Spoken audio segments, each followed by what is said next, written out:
벽치 같은 소리하고 앉아있네. 보수 언론사 꼭 들으세요. 또 봐라. 또 뜬구름 얘기하시죠. 힘 아주 심한 공포감에 지금 휩싸여 있을 것이다. 문재인 정부가 그럴 일 없잖아요. 네. 노무현 대통령이라고 하는 공동의 적, 얼마나 많은 저주와 증오의 언어가 나오는지 108번뇌가 아니라 네. 이제는 180번뇌가 생겨. 오늘 진짜 얘기된다. 오늘 정말 제일 쉽네. 그럼 우리가 지금 야구 얘기하는 겁니까? 형님?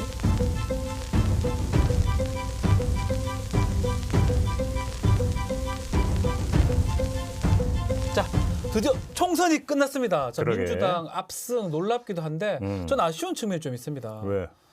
인기 좋은 이 청기누설 이제 끝나야 됩니까 이거?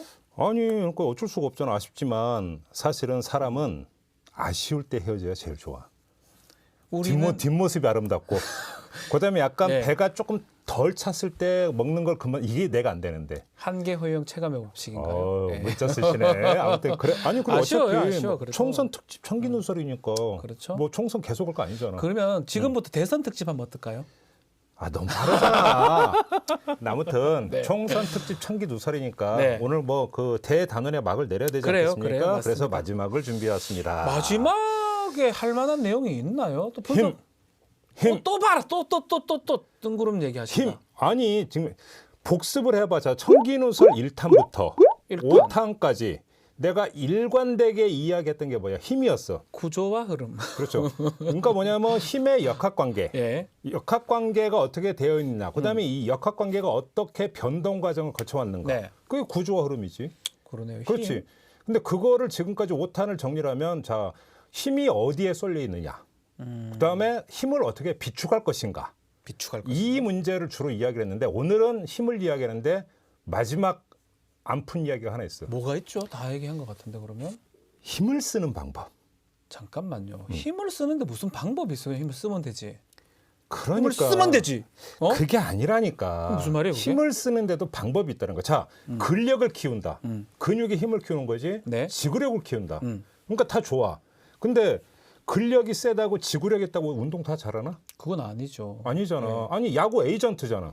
나 프로야구 에이전트죠. 몇 명 갖고 우리 있어 지금까지? 12명 좋은 선수들 많아요. 요거는 얼마나 지금 돈은 지금 거의 못 벌고 있는데. 보라스하고 비교하면 아유, 보라스가 제 인생의 목표예요. 아, 농담이야. 꼰대 아버지셔. 아이고. 농담이에요. 아니, 자, 네네. 야구 근데 에이전트니까 야구 자, 정말 야구를 좋잖아요. 갖고 그러니까 한번 예를 들어봅시다. 야구에서 야구를 잘하느냐 못하느냐 핵심이 뭐야? 야구 에이전트 자격이 있나 보다. 잘 쳐야지. 잘 치고, 잘 치고, 잘 던지고. 잘 던지고. 예. 에이씨. 그러니까 잘이 어떻게 되는 게 잘이냐고. 순간 임팩트야. 아, 그건 맞아요. 이승엽. 아니 그러니까 자, 이 스윙이 나오는데 무조건 막 휘두른다고 안 되지요. 무조건 근력 갖고 그냥 휘두르면 어떻게 돼? 안 돼요. 헛스윙이야. 예. 삼진 왕이 되는 맞아요. 거지. 예. 그다음에 무조건 던진다고 돼? 안 돼요. 폭투가 나와. 각최가 던져야 돼. 쉽게 뭐냐면 타자는 부드럽게 스윙이 나오다가 그러니까 공에 맞는 순간에 임팩트를 임팩트. 주는 것. 네. 그다음에 투수 같은 경우는 스로우 던지다가 되다가 공을 찰 때의 어떤 예. 이 임팩트. 임팩트. 이게 결국 핵심이잖아. 임팩트가 이게 바로 중요합니다. 힘을 쓰는 방법이다. 이런. 임팩트를 주는 게 힘을 쓰는 방법인데 우리가 지금 야구 얘기하는 겁니까, 형님? 아니 이거를 좀 나는 1차원으로 얘기를 하면 아. 개떡같이 말하면 좀 찰떡같이 좀 알아들어라. 아, 나는 형님 참 뒤로 가면 이해가 되는데 처음에 이렇게 얘기할 때마다 응. 당황스러워요. 자, 힘을 쓰는 방법. 저 180석을 얻었어. 아, 이제 정치 얘기해야지. 이거는 뭐 근력이 어떠니 지구력이 어떠니 힘의 쏠림이 어떠니라는 얘기는 더 이상 할 이유가 없어. 힘은 이제 가졌네요.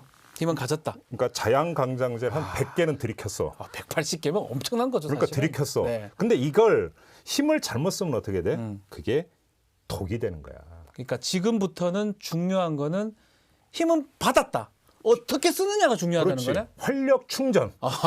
그다음에 이제 그 활력 발산이 발산. 중요한 거야. 어떻게 네. 할 것이냐. 오늘의 이야기가 바로 이거다 이런 얘기. 오늘의 이야기는 이제 힘을 쓰는 방법, 임팩트 있게 써라 이 말이네요. 그렇지. 그러면. 와, 근데 잘 모르겠다 그래도. 자 그러면 정말 참 예, 그러면 이해가, 힘을 이해가. 쓰는 방법이 이거다라는 이야기는 조금 네. 뒤로 돌리고 이게 네. 오늘 그러니까 주제고 결론이니까 네. 원래 조용필은 맨 뒤에 나오니까 이건 뒤로 돌리고 내가 하나 이거부터 물어볼게.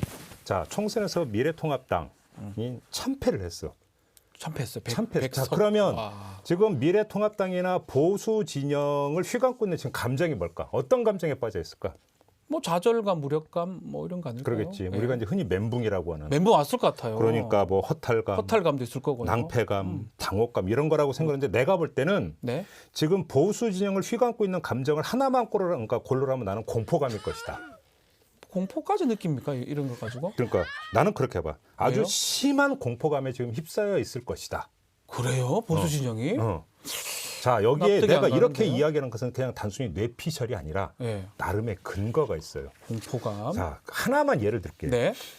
4월 15일에 총선이 있었잖아. 네. 사흘 전으로 거슬러 올라갑니다. 사흘 전으로 4월 12일 일. 서울 청계광장입니다. 네. 여기서 미래통합당이 대국민 호소 집중 유세라는 걸 합니다. 기억나요. 그러면서 큰절을 하면서 국민한테 호소를 하면서 한마디를 합니다. 네. 뭐라고 하느냐? 전체주의를 이야기를 합니다. 그럼 이상한 소리를 하더라고요. 그러니까 이런 거지. 자, 안 그래도 청와대가 독주하고 있는 청와대 정부인데 여기서 의회 권력까지 독점해버리면 어떻게 되느냐? 대한민국 민주주의는 유사 전체주의의 길로 들어설 것이다. 저는 이것도 보면서 자기들 가면 안 되지. 뭐 문재인 정권이 아니잖아요. 전체주의 개념을 모르는 것 같아. 그러니까 지들이 옛날에 전체주의일 수는 있어도 권위주의 정부였잖아요, 예전에. 그렇죠. 지금은 문재인 정부는 제가 단언컨대 전체도 아닐 뿐더러 공포를 느낄 필요가 없는 정부 아닌가요? 그러니까 우리 박변이 가끔가다 옳은 말을 해. 저는 진짜 그거는 제가 대통령 좋아하고 그걸 떠나서 저도 이제 아니, 역사 그건- 현대 살아오면서 느끼잖아요. 아니, 그건 그런 거는. 전체주의가 아니라는 걸 여기서 굳이 내가 볼 때 얘기할 이유가 없어. 빅 필요도 없죠, 그죠? 국민들이 다 알고 있으니까 뭐하러 여기서 지금 아니라고 증명할 이유가 없는 거고. 그렇죠. 근데 하나만 확인해야 됩니다. 자, 그런데 왜 그러면 미래통합당은 그 얘기를 할까? 선거를 앞두고 엄살펴는 차원에서 과장 화법을 썼다고 해석할 수 있는 부분도 있지만 저는 과장 화법. 단순히 그것만은 아니고 여기엔 아주 심각한 인식차가 깔려 있다. 난 이렇게 보는데 인식차 그게 그렇지. 뭐죠? 무슨 이야기냐면 예. 이런 거야. 자, 전체주의라고 하는 게 뭐지? 정리하면 나와 다른 이질적인 존재, 나와 다른 타자를 인정하지 않고 말살하는 게 전체주의의 속성이야. 가장 기본 맞아요, 성격인 맞아요. 거야. 나만 맞고 너희들은 틀렸으니까 그러니까 배척한다. 너희는 그러니까 그러면서 존재 자체를 부정해 버리는 거야. 그렇죠. 상대를 존중하는 게 아니라 존재 자체를 부정해서 부정하는 어떻게 해서 절멸시켜 버리려고 하고 말살시켜 버리려고. 문재인 정부가 그럴 일 없잖아요. 그거 당연한 거 아닙니까? 바로 근데 여기서 인식차가 나온다는 게 예. 말살이라고 하는 게 도대체 뭐냐 해서 인식차가 나온다는 거야. 아유, 암만 그래도 그렇지. 참 뭐 그래서 그 사람도 그런 자, 생각하는 거 자, 그러면 다시 돌아갑시다. 예. 문재인 정부가 적폐청산 작업을 벌여왔어. 했죠. 보수 진영은 그거를 뭐냐면 보수 세력에 대한 말살로 봤다는 거야. 잠깐만요. 문재인 정부의 적폐청산 개혁이 음. 자신들하고 따져보면 말살되는 거로 생각할 수 있다? 이 그렇죠. 말씀입니까? 이게 내가 근본적인 인식차가 깔려 있다고 보는 게 예. 문재인 정부나 진보 진영에서 이건 적폐야. 명백한 적폐야. 적폐죠. 그러니까 청산을 해야 되는 거야. 네. 근데 보수 진영한테는 지금까지 그것이 자신들의 밥그릇이었어. 기득권이었어. 근데 그거를 청산한다고 한다라고 하는 것은 곧 뭐야? 이거는 박탈이야. 나의 기득권이 없어지는 거예요. 나의 기득권에 대한 박탈이니까 나의 존재 근거를 어떻게 하는 거야? 말살시키는 거야. 그러니까 전체주의라고 하는 이야기가 나오는 거라고. 그러면 다시 말하면 보수 입장에서는 어쨌든 내가 갖고 있는 기득권이 없어지니까 문재인 그렇지. 정부가 이 개혁할 할 때마다 그렇지. 그래서 이 모든 게 나한테는 전체주의일 수 있다. 그게 엄살이 아니고 결국 진짜 느낀다는 거네요. 문재인 정권한테는 보수 진영인 내가 타자, 다른 존재가 되는 건데 우리를 인정하지 않고 말살하려 할 것이다라고 지금 보고 있는 거고 거기서 우와. 가장 우려하는 게 뭐냐? 2차 적폐청산에 들어가서 예. 그나마 어떤 보존하고 있는 것조차 결국은 보수 진영의 편에서는 빼앗으려고 하는 게 아니냐. 그런 라고 하는 공포감을 공포감. 이 공포감의 실체가 바로 이거라는 것이지. 근데 네. 전체주의라고 하는 단어도 그러니까 종종 나왔어. 예를 들어서 그 창원 성산 보궐선거 때 황교안 그때 대표는 무슨 좌파 전체주의라고 좌파다. 했었어. 말 그러니까 안 되는 소리. 문재인 정부가 폭주한다, 폭주. 폭정한다. 다 네. 그런 얘기가 결국 같은 범위에서 이야기거든. 그건 그냥 표 받으려고 엄살 부린 게 아니었네요. 아니라는 거지. 내가 볼 때는 골수에 맺혀 있는 사고야.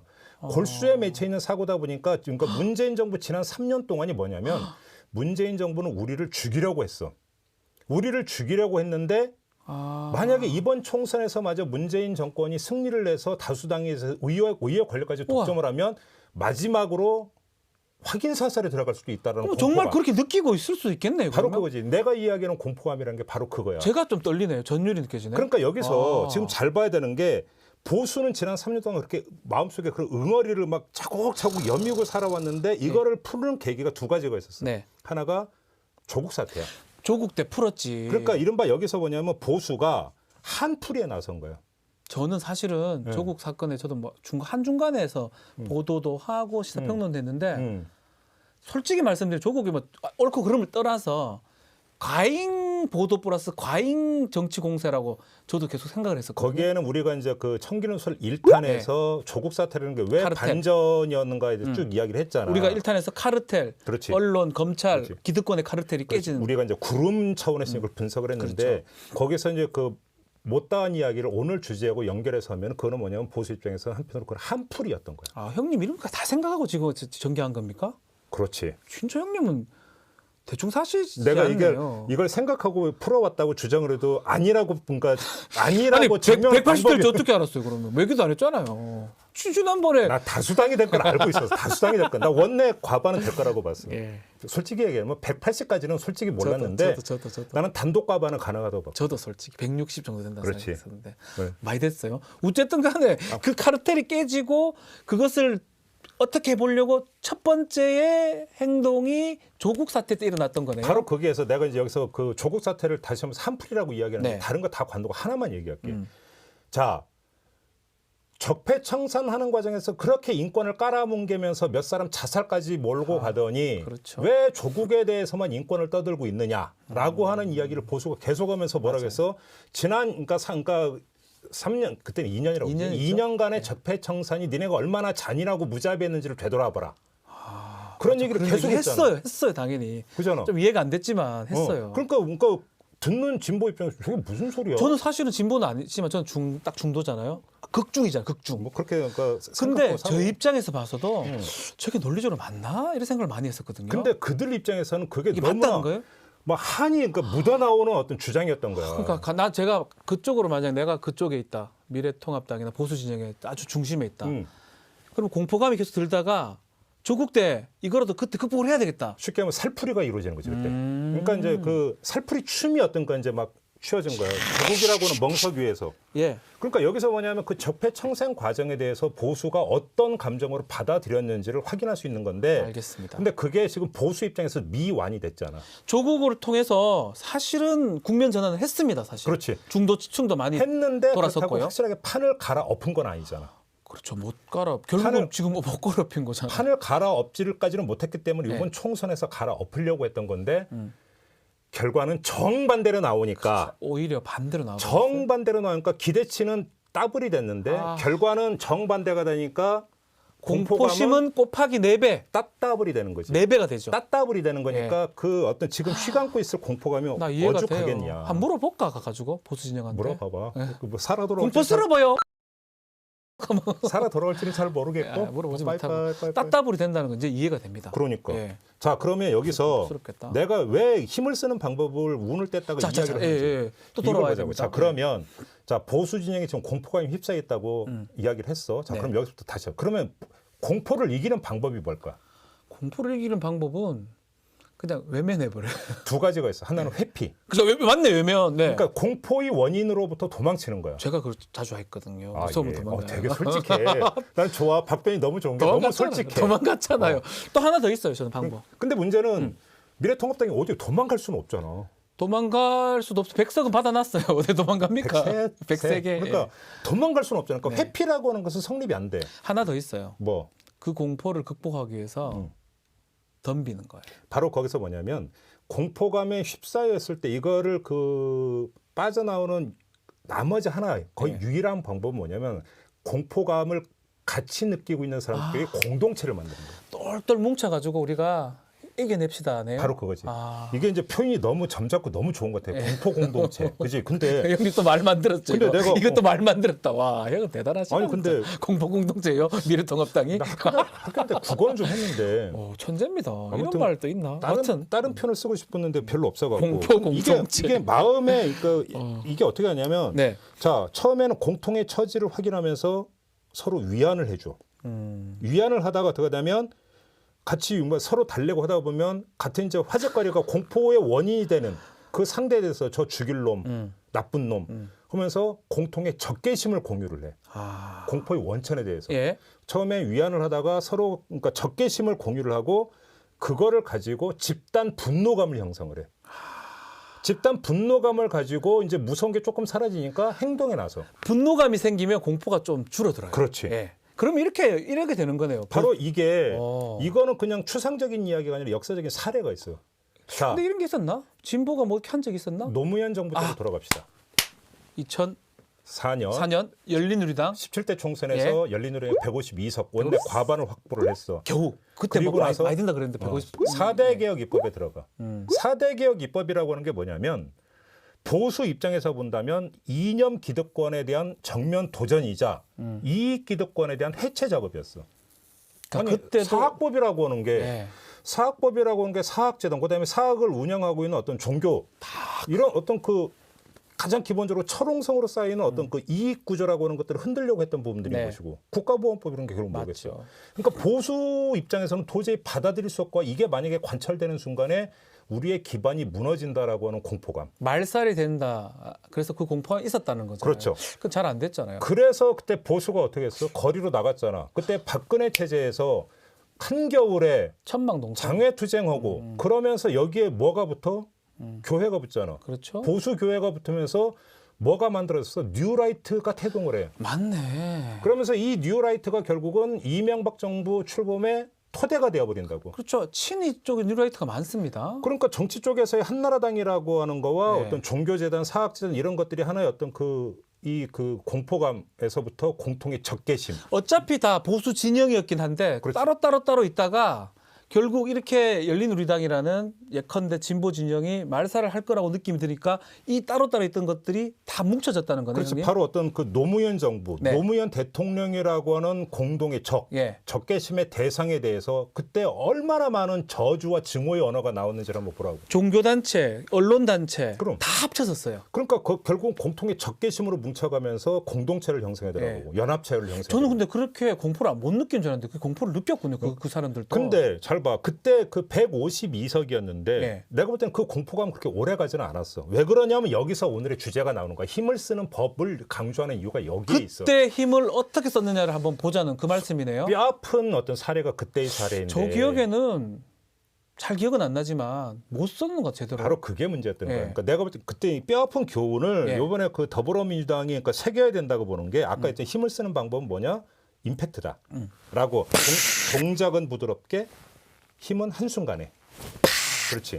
이 이야기를 하는 게 보자고. 그때 4대 개혁을 이야기하는데 시간을 질질 끌었어.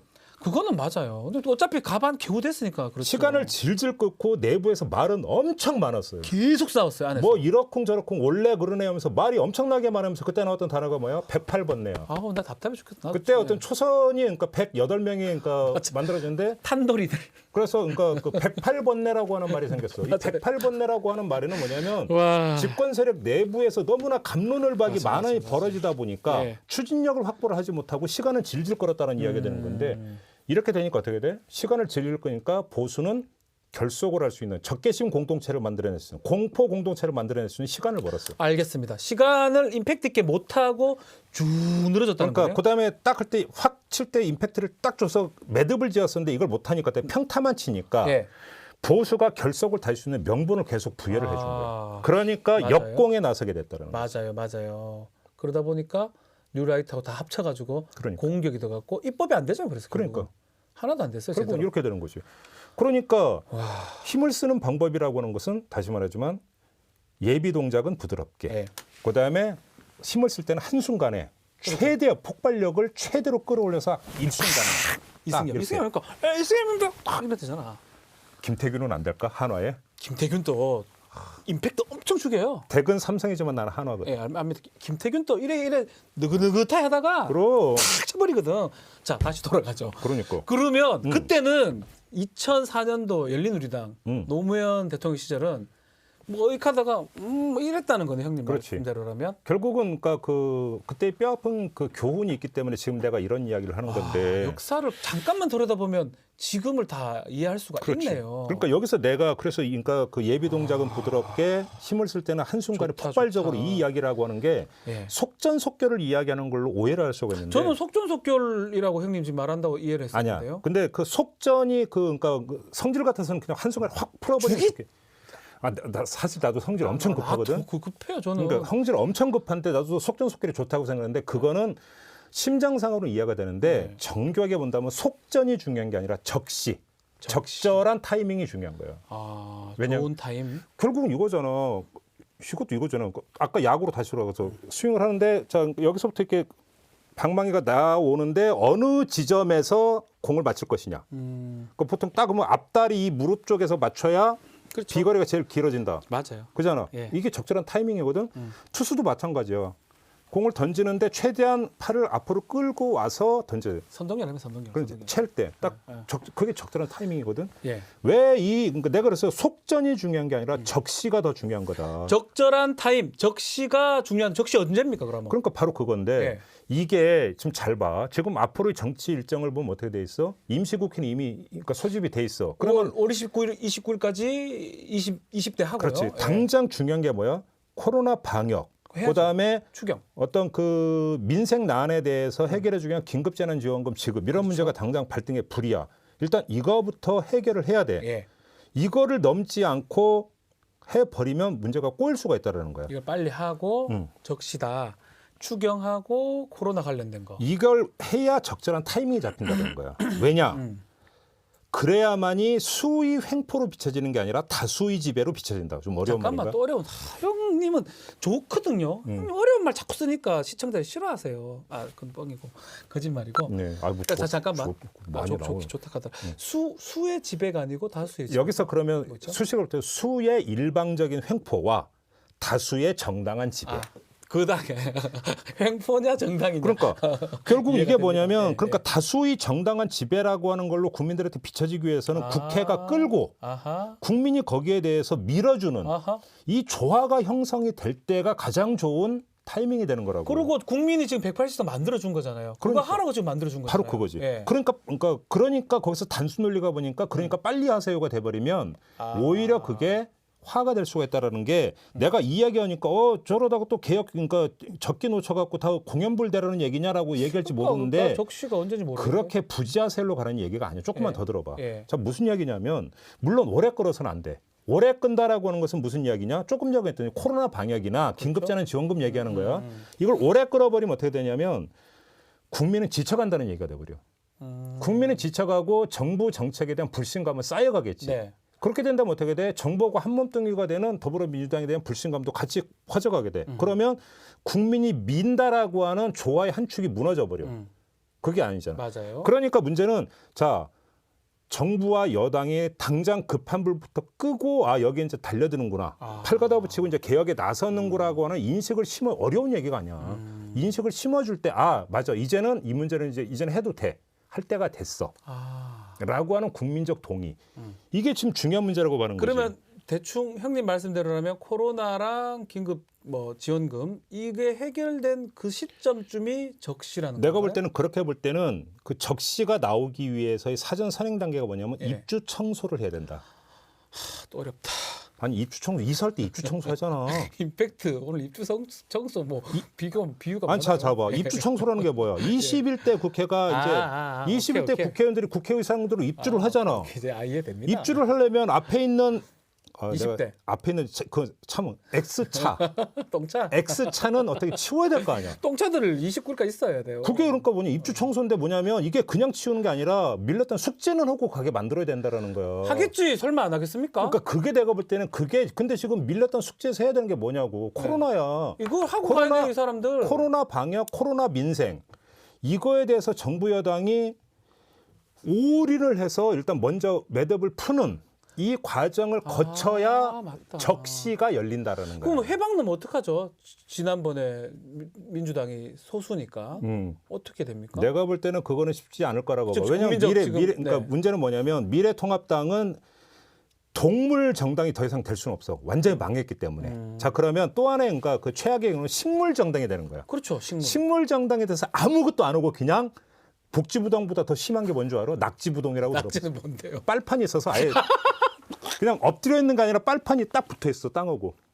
그지? 오케이. 이렇게 되는 게 이제 식물 정당인데, 근데 문제는 어차피 그 미래통합당 안에서 혁신 얘기는 분출을 할 거야. 그러니까 결국 그렇게 하지는 않을 거라는 당 거죠. 안팎의 분위기 때문에 그렇게 하고 싶어도 하기가 힘들 못할 거야. 거다. 그래서 이 한 달이 내가 볼 때는 골든 타임이다.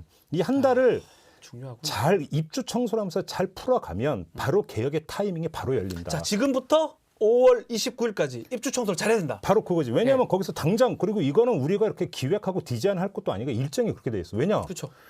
자, 그 21대 국회가 5월 30일부터인가 임기가 시작이 돼. 이게 맞죠. 30일. 그런데 뭐냐면 지금 공수처법이 이제 그 7월에 발동이 돼서 바로 공수처장 추천부터 들어가야 네. 되는데 바로 이어져. 한 달 그러니까 상관밖에 없어요. 이제 뭐냐면 사법제도 개혁은 하기 싫어도 그러니까 팔 걷어 붙여야 돼. 바로 근데 문제는 진행합니다. 이것이 이제 간단한 과정이 아닐 수가 있는 게 뭐냐면 그래서 180이라는 숫자 말고 국민적 지지라고 하는 어떤 무형의 숫자를 얼마나 더 배가시켜서 끌어올릴 것인가 한 달 동안에 입주 청소했을 걸 다 해놔야 된다. 이해됩니다. 그래야 오케이. 그래야 적절한 타이밍이 열리고 이때 확 나가. 임팩트가 더 간다는 거네. 이때 나빠. 100% 해야 됩니다, 오늘은. 오케이? 오늘 진짜 해야 된다. 오늘 정말 제일 쉽네. 그렇지. 그러면 하나만 더 덧붙이고 마무리합시다. 네. 자, 여기서 앞으로 보수 진영에서 꺼낼 단어가 나는 눈에 보여. 그게 뭐일 거라고 생각해? 보수 진영에서 앞으로. 보수 진영에서 내가 볼 때는 협치라는 단어를 다시 들고 나올 거야. 보수 진영에서 어려움 협치 얘기합니다. 그렇지. 촛불혁명 뒤에 나왔던 단어가 뭐예요? 보수 진영에서. 맞아요. 협치. 협치예요. 갑자기 느닷없이 협치가 나오면서 맞아요. 진보 진영에서도 이거에서 별로 반박을 안 해. 집권 세력도. 난 그래서 그때 계속 보면 좀 이상하다고 느낀 게 첫째. 협치라고 하는 게 도대체 단어가 정치학 용어인가부터가 나는 협치가 좋은 거 아니에요, 근데? 그러니까 저는 바로 저는 그거야. 그렇게 생각하는데. 바로 그거야. 거기서 감성적인 언어일 수는 있지만 정치적인 언어는 아니야. 협치는 차라리 연정이라면 내가 이해를 해. 연정은 이제 필요한 연정이라고 하는 것은 뭐야? 국정의 공통의 목표를 서로 공유를 하면서 그렇죠.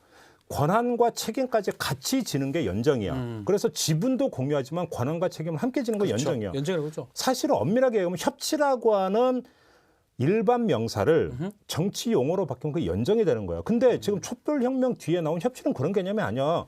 자, 야당을 존중하고 그럼 존중이라는 단어도 되게 웃기는 단어지 정치. 왜냐하면 존중하지. 그 존중하지 무시하나? 그렇게 무시하나?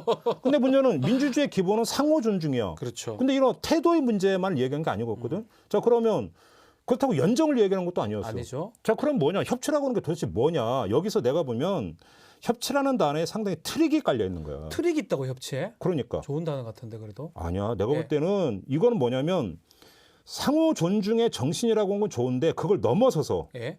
민주주의의 원리를 절묘하게 왜곡한다는 점에서 협치는 트릭이 깔려 있는 단어야. 잠깐만요. 모든 결정을 못하게 막는다는 그 말씀인가요? 쉽게 하면 뭐냐면 우리의 동의까지 다 받고 하려면 해. 예. 안 그러면 다 반대할 거야. 우리의 동의를 받지 않으면 너희는 일방적인 거고 협치를 안 하는 오케이. 거고 폭주야. 협치란 말 자체가 트릭이네. 그렇지.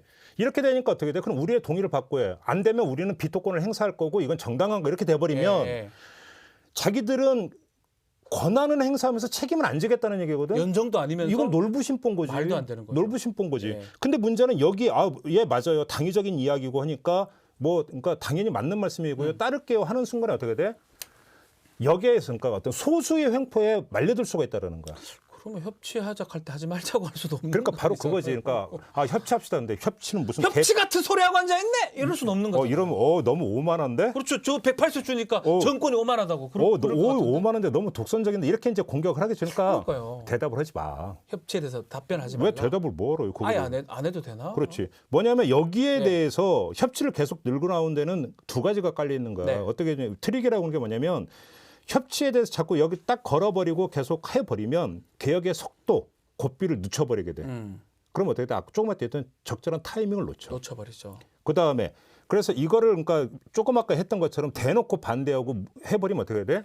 봐라 전체주의로 가는 거 아니냐라고 하는 거지. 가버리네. 그러면 봐라 전체주의 아니야 이렇게 되는 거라고. 지금 형님이 말씀한 키포인트는 입주 청소, 협치, 적시, 임팩트. 그러니까 지금이 정말 중요하네요. 그러니까 이 협치라고 하는 트릭에 빠져버리면 어떻게 되냐면 무시하고 108번뇌가 아니라 네. 이제는 180번뇌가 생기는 거야. 와, 진짜 말 재밌다. 그럼. 말은 재밌다 형 참. 그지? 이 형님, 야 형님 어떻게 이렇게 말 안 하고 싶어요? 야 말 잘 만들. 그러니까 내가 이거 신문에 사설 하나예요. 108번뇌가 열린우리당 때 108번뇌가 만약에 아닌 180번뇌다. 혹시 이거 인용하시는 분들은 저작권을 분명히 들으세요. 밝혀주시고 인용해 주시기 바랍니다. 특히 보수 신문. 네. 보수 언론사 꼭 들으세요. 우리 김종배 형님이 하신 거예요. 네, 이거? 저작권료는 싸게만 받겠습니다. 예, 싸게. 180번 내. 건당 10,000원 어떨까? 안 할 것 같은데. 예. 그런가? 아무튼. 그러니까 아무튼 네. 협치라고 하는 어떤 그냥 단순한 생각에 협치는 뭐 당연한 거니까 그래야죠라고 하는 순간에 180번 내가 생기니까 생각 잘하고 예. 정교하게 대응하라. 이것만 좀 사족으로 붙이겠습니다. 와, 이렇게 청기누설을 마무리를 합시다. 야, 참 알듯 말듯하고 또 선거까지 정리하면서 앞으로 나아가는 방향이라든지 그것까지 정리가 돼서 좋은데 이제 끝나는 거예요, 이거 그러면? 청기누설 끝. 딱 짧고 굵게 6번으로 딱 끝나잖아. 아, 얼마나 멋있어. 그 멋있기도 하고 떠나는 자의 뒷모습이 이렇게 아름다울 수 있을까? 뭐 폼 잡고 그러세요. 폼을 그래 잡으세요. 근데 아쉽지 않나요? 이거 많은 분들이 정치 이슈들은 계속 진행되고 형님이 제가 참 진행하고 이럴 때 몰랐어요. 그냥 말씀 목소리만 좀 좋고 수염만 나 있구나 생각했는데 형님 말씀이 많으니까 되게 논리적이고 논리적인데 되게 이해가 잘 됩니다. 학원가로 진출하고. 예. 그래서 사람들한테 막 가르쳐 주는 걸. 근데 잘하시더라고요. 그럼 과목을 뭘로 해야 돼? 형? 어. 형 뭐 해야 되지? 그러니까 국영수 아니면 별로 장사가 안 되잖아. 근데 내가 수학하고 영어만 잘했으면 인생이 달라지는 사람이야. 수학, 영어, 과학만 잘했으면 내 인생이 달라졌어. 왜요? 뭐 달라지 지금 똑같이 살 것 같은데? 그런가? 뭐 서울대라도 가요? 어딜 가요? 뭔 상관이 있나? 하버드 가지 않았어? 하버드요? 말도 안 되는 얘기 하시네. 하여튼 그래. 우리 총선 청기 누설은 정말 유쾌하면서 저는 사실 여기 자평을 좀 하고 싶은 게 여러 가지 주제들을 했는데 굵직굵직하게 다 다뤘고요. 많은 분들이 이걸 보면서 전 180석에 갈 때 어느 정도는 또 영향성이 있었다. 그 180석이 옳고 그름은 저는 얘기하지 않겠습니다. 그러니까 그만큼 의미 있는 방송이었다고 생각을 좀 합니다. 역시 할 말은 하는 박변이. 네, 저는 얘기하고 싶어요.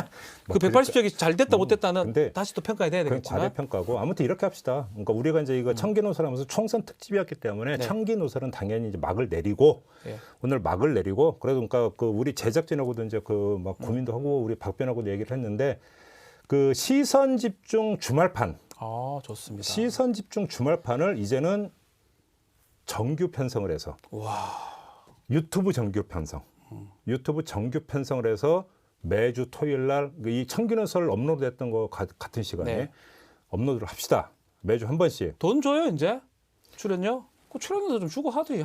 그러게. 그 좀 더 세게 얘기해. 그 출연 좀 줘요. 그리고 그냥 주라고 하지 말고 아까 우리가 그 공포감이 몇 배가 됐다고 했지? 따따블 4배.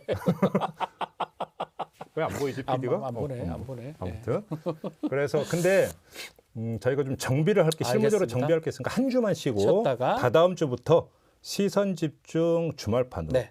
뭐 타이틀도 좀 멋있게 붙이고 자 시선 집중 주말판으로 한 주 쉬었다가 네. 2주 후에 저희가 다다음 다시 주부터 다시 돌아오겠습니다. 게시를 하도록 하겠습니다. 우리 김종배 이 평론가의 아주 놀라운 얘기들을 끝까지도 들을 수 있을 겁니다. 네. 그때는 뭐 사회 얘기도 할 거고 시사 얘기도 할 거고 또 정치 얘기도 할 거고. 뭐 이제 그때는 아무래도 이제 지금 청기노선 그래도 준 담론식으로 갔는데 그렇죠. 그렇게 가기 힘들 것 같고 아무래도 이제 이슈에 대해서 그렇죠. 이야기하는 걸로 좀 가지 않을까. 형님이 진행만 하시잖아요. 근데 진행하니까 다들 그냥 진행 기계인 줄 알아 로봇인지. 근데 이 여기 청기누설 하면서 절대 중립, 예. 엄정 왜? 그래서 이거 하니까 다들 매력을 느끼는 것 같습니다. 알겠습니다. 그래서 우리 잊지 마시고요. 한 주만 쉬었다가 네. 다시 시선 집중 주말판으로 또 이름을 화려하게 달아서 다시 돌아오도록 하겠습니다. 마지막으로 그 주먹 인사는 한번. 네. 짜잔 180 따따블 안녕.